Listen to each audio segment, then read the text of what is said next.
I have a commitment with my mom first, so please use this to go to the hospital. My husband hands me $20 from his wallet. Caught off guard by the unexpected turn of events, I could only stare blankly as my husband already drove away in the car. Incredibly, he had left his wife, me, in labor, prioritizing picking up his own mother for her lessons.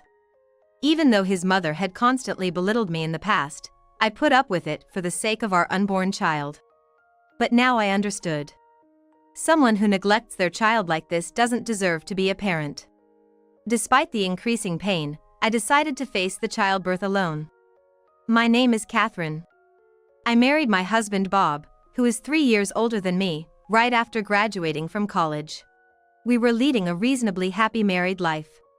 Bob had been a senior in my college club. He apparently fell for me at first sight when I joined as a freshman. Looking back, I blush thinking about how passionately he pursued me. When you're young, just the fact that someone is older can make them seem so cool. I reciprocated Bob's advances, and we dated smoothly until my graduation. Even after getting married, Bob was head over heels in love with me, so I was never concerned about him cheating. He'd always leave work on time, head straight home, and eat the dinner I'd prepared while it was still hot. I heard he bragged about it at work, saying how happy he was, so I figured no woman would approach a man who was so obviously devoted. However, Bob, from the time I met him, was always kind to women, and there were a few who would get close. Still, Bob was dedicated to loving me, so my eyes never wandered elsewhere. But there's a reason I described our seemingly smooth relationship as reasonably happy. That reason was my mother-in-law. I thought the age-old mother-in-law and daughter-in-law issues were things of the past, but the moment she saw me, she frowned and said, "What's up with that hair of yours? Looks like you dumped ink all over it. I bet you dyed it last night in a rush, didn't you? Trying to look pure and innocent? It's embarrassing. Can you leave my son here and just go back home? Honestly, if you knew you were meeting us, you should have taken care of your hair well in advance." When I first visited my in-laws before the wedding, she said this to me, and I was terrified and mortified. As she pointed out, I realized my hair color was too bright the day before, and with Bob's help, I had dyed it black. Embarrassed and frustrated by being seen through like this, I was downcast for a while. I admit my mistake in etiquette, but I wish she had said it a bit more kindly.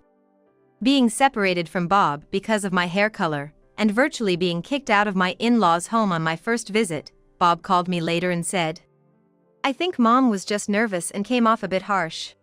She really does like you, don't worry. She's on board with our marriage and wants you to visit again." At that moment, I was pretty irritated by Bob's nonchalant tone.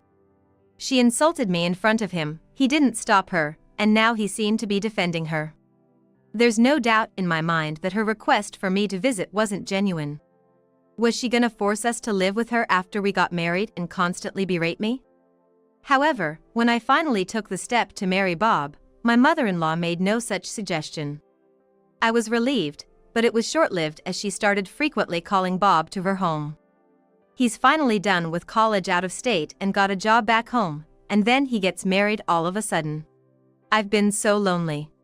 Why don't you let Catherine have a break and come stay with me for about a week? When I saw such emails addressed to Bob, I was taken aback. Showing me the message, Bob asked, "What should we do?" Instead of letting him answer, I called my mother-in-law and said, "I really appreciate your concern, but we still have unpacking and paperwork to do. I think it'll be a while before he can take a break. I'm sorry." In response, she nagged, "You can do the unpacking yourself. Don't always rely on my son." I simply nodded and ended the call. She was pretending to care about me, but she just wanted her beloved son by her side. Was there no consideration for a newlywed couple?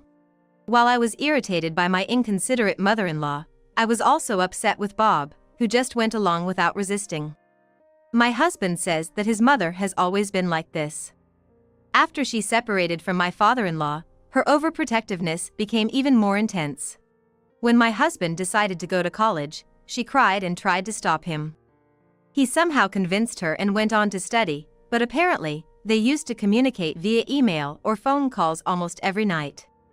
He always trusted his mother, who raised him as a single mom, so I've heard they've always had a great relationship. It's admirable that he's devoted to his mother, but they're both adults, so there should be some appropriate boundaries. That being said, this has been their norm, and I understand that it's not right to judge another family's dynamics. If it weren't for this, my husband is great with housework and is sincere at his job. I even tried to be understanding for a while.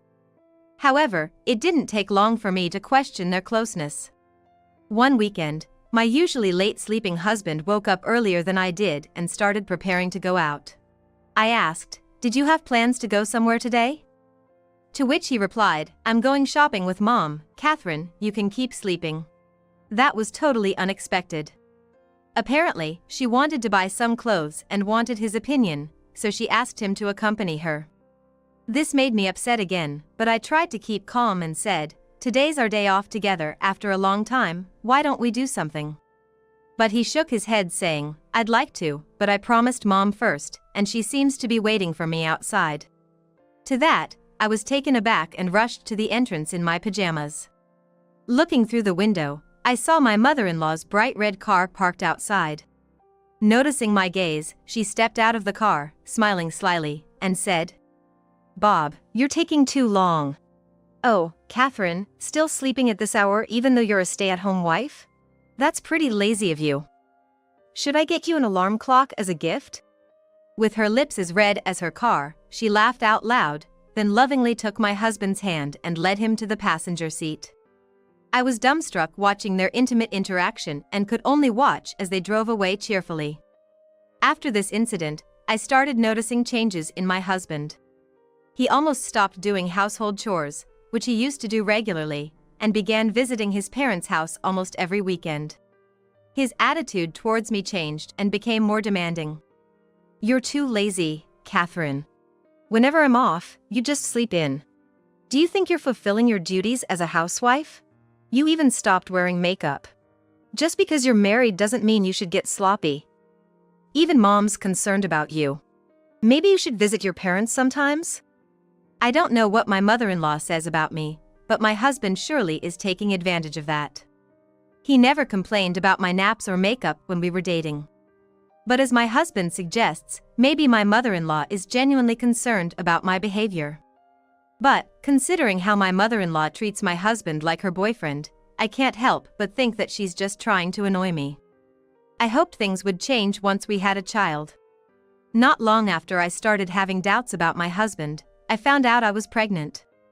My husband was ecstatic, his eyes shining with joy, and he held my hand, saying we would face this together. However, my mother-in-law's harassment only intensified. She would call my husband for trivial things like shopping, going to the doctor, or cleaning her house, leaving pregnant me all by myself.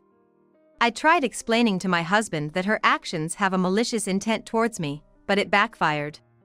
Suddenly furious, he said, "Every time we meet, Mom talks about you. Saying you should go to your parents or take some time for yourself. Getting mad like this will affect our baby. Just accept Mom's care and concern." From then on, he often left me alone. As days went by, my morning sickness got worse, and I expressed my desire for him to be with me as much as possible. However, he replied, "What can I do even if I'm with you? Mom also wanted to be alone when she was pregnant and didn't even want to see Dad." Feeling physically and mentally drained, I decided to face this battle on my own. Furthermore, on a day when we were out shopping for baby items, we bumped into one of my husband's colleagues. Unexpectedly, he said to me, "I heard Bob's been actively attending parenting classes. Your bookshelf at home is filled with parenting books, right? He's gonna be a great dad for sure, shopping with his wife today. Can't wait for your baby to arrive." Surprised, I inadvertently blurted out, "What?" Bob quickly jumped in with a sheepish grin, saying, "Come on, stop that." Apparently, he's been portraying himself as an enthusiastic soon-to-be dad at work, even making up stories. Although I stayed silent to avoid an argument, I felt my anger boiling inside. Ever since, he continued to prioritize errands with his mother-in-law, and occasionally, when we would meet his colleagues, they would always say, "Catherine, you've got yourself a dream husband," with a hint of envy. This kind of behavior built up over time, and I started to distrust Bob's actions and words. I can't say for sure if this stress was the trigger, but one weekend, while I was making lunch, I noticed my pants were wet. A thought crossed my mind and I immediately ran to the bathroom. As I feared, my water had broken. I shouted across the house where Bob was still asleep, telling him to get the car ready ASAP. Bob, initially groggy, quickly realized the situation and turned pale, rushing to my side to help me walk.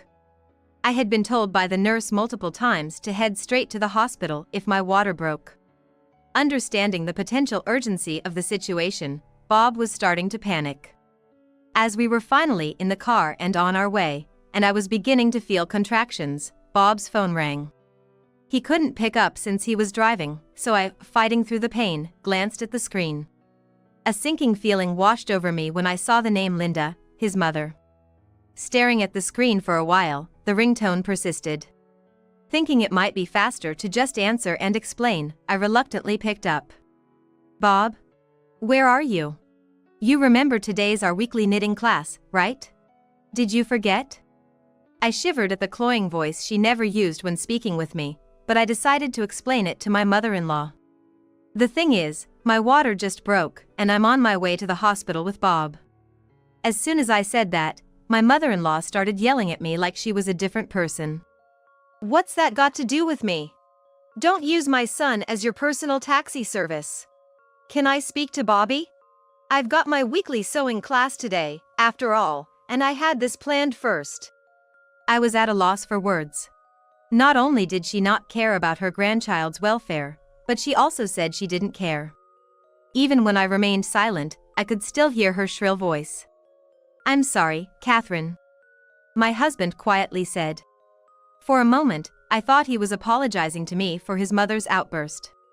But then I noticed he was opening the door to the back seat where I was lying down. I had no idea what he meant, and the pain was so intense that I was just dumbfounded. He then said, "I promised to drop off my mom, so can you call a taxi or an ambulance from here? I'll catch up with you, promise." So, with that being said, hold on a second. You're prioritizing her sewing class over your own child? I can't convince her, so you've got to talk to her. It's getting more painful, we need to hurry. I raised my voice since I was running out of patience. But my husband grimaced and said, "It's a weekly thing. Can't be helped, right? I'm sorry I forgot to tell you about it. Here's some money, try to manage with this." He took out $20 from his wallet and shoved it into my purse. Then he went back to the driver's seat, and without hesitation, he drove off, leaving me behind. This can't be real. I was left not far from our home. Given the neighbors might see, I quickly looked up a taxi service. Meanwhile, I could feel the amniotic fluid flowing between my legs, panicking at the thought of our baby's safety. Tears welled up in my eyes as I struggled with my phone. Neither the baby nor I did anything to deserve this. "Catherine." Suddenly, I heard my name called out. I turned around and saw a familiar face. "You look so pale. No time to chat, get in the car now." This kind person helped me into the back seat of their car. Her husband adjusted the front seat for me. The rest was a blur. As soon as we arrived at the main hospital, they wheeled me into a room prepared by the nurses. I was in so much pain that I was groaning, but I was told I still had some time before giving birth and should rest. The pain was so intense that at times I felt like passing out. Suddenly, my phone rang. I thought it might be my mother returning my call, but it turned out to be my husband. Looking at the clock, it was already late afternoon. Nearly 3 hours had passed, and I was appalled that he was just now arriving at the hospital. I decided not to answer. But he kept calling, so, irritated, I picked up. "Catherine, help me. I need you to explain the situation for me." It would have been nice if he'd at least shown some concern for me. I don't know what's happening to my husband, but for him to ask for help. Even if he was about to be eaten by an alligator, there's no obligation on my part, after he abandoned our child, to help him. "Who do you think you are? How dare you say something like that?" I shouted at my husband over the phone and hung up. A little while later, I went into labor alone. It would have been nice to have a dependable husband by my side at a time like this. But if a clueless husband, who can't even prioritize, is around, it might be better if you weren't there. Instead, I had the support of a kind nurse, and late that night, my long-awaited baby was born. Both the baby and I were safe after the birth, and I was so exhausted that I fell asleep right away. First thing the next morning, the nurse came into my room and told me that my husband had arrived. Apparently, he had come right after the birth, but since I was in such a deep sleep, the nurse kindly sent him away. Honestly, I thought I'd never want to see him again. But when he entered the room looking all gaunt, I couldn't help but ask what had happened. The previous day, the neighborly older lady who I'd always gotten along with picked me up when I was in distress and took me to the hospital. Because her son was around my age, she always took care of me as if I was her own daughter. She had been my pillar of support when I was newlywed and feeling insecure. When she asked about my husband in the car, I told her he was dropping off his mother for her hobby classes. She got furious on my behalf. I had no idea that her anger would push him to the edge. After she dropped me off at the hospital, she apparently spread the word throughout the neighborhood. Given that she was the head of the local community association, she had a lot of influence, and her friends confronted my husband en masse. It seems the situation was so chaotic that there were rubberneckers gathering around our house. Asking for my help in that situation clearly showed his lack of intelligence. I hadn't received a single call from my mother-in-law, and I had already made up my mind. Can you please leave? I'm not feeling well, and my parents will be here soon. They know about this, right? I wanna apologize. Can I stay? My husband mumbled in a pitiful tone. What? I don't care if you want to apologize. I'll be busy, so leave. Please don't say that. By the way, where's our baby? Let me see him once, and then I'll leave. Just go. There are other expecting mothers here, so get out. Even after my cold response, he stayed, so I ignored him, turned my back, and pulled the covers over myself. Hey, I'm sorry. Can you at least call my mom? I want to send her a picture of the baby. Should I call a nurse? My husband reached out and shook me. I couldn't stand it anymore and was about to push him away when, what are you doing? Don't touch her. My parents had just entered the room. My mom rushed to my side, pushing my husband away. How dare you shake a woman who's just given birth? And after what you did, how dare you show your face here? I'm so disappointed in you. Get out now. Even I had never seen my mom so furious. My husband was intimidated and finally left the room. My dad followed him out, and I'm sure he gave him a good scolding. I refused to see my husband during my hospital stay. After I was discharged, I took the baby and went to my parents' house. Afraid that he might do something, I brought up the idea of divorce over the phone. From now on, I'll be proceeding with the divorce through a lawyer and just informed him about the claim for damages. I completely ignored any objections from him. By the way, the damages I'm referring to are the scratches and bruises I got when he forcefully pulled me out of the car. He tried to make some excuses, but I told him I have testimony from the neighborhood lady and her husband, along with photos of the injuries from that day. He then kept silent. My lawyer mentioned that since this was a gross misconduct towards a pregnant woman, the compensation might be substantial. While I was busy taking care of the baby, my mother-in-law, Susan, once stormed into my family home. The rumors spread by Catherine didn't die down easily, and the looks from the neighbors were chilly. Apparently, she was blaming all of this on me for not respecting their family. However, my intimidating father handled everything. With both mother and son driven away by my dad, I sometimes thought maybe we should have done this from the start. But, my dad said, the head of a family doesn't just easily step into the limelight, trying to sound all cool about it. Once I got the hang of parenting, I invited the neighborhood lady to my home and introduced her to my parents. She quickly became friends with my mom since they were of the same age, and they decided to keep in touch. The neighborhood lady shared a story she heard from a friend who works part-time at my ex-husband's company. This friend, like her, enjoys gossip and seems to have blabbed about the ex's story to others at some point. The tale spread like wildfire and got exaggerated along the way, and his reputation took a huge hit. Given that he had been posing as a devoted new dad and husband, the backlash was severe. He ended up being looked down upon by bosses and coworkers, leading him to quit his job. Approaching 30, jobless, and without any professional certifications, he seemed to be living modestly, relying on his mother's retirement funds and savings, becoming somewhat of a recluse due to the community's judgment. A few years later, I got a call from him, whom I had almost forgotten about. "Hey, where are you? I'm outside your family home right now." His rude greeting prompted me to respond in kind. "I've moved. What do you want?" "You moved? Living it up with the compensation money I gave you, huh? Must be nice. Come back right now. Let's start over. Mom wants to see you too." "Your ramblings make no sense. Why would I go back to you? Are you still going on about Mom after all this time? Don't call me again. I don't want to hear it." I hung up without waiting for a response, and for a while, my phone kept ringing. When I finally managed to block his calls, he began flooding me with texts begging for reconciliation. I read them just to be sure, but they were filled with nonsense like, "Don't you think it's sad for a child not to have a father?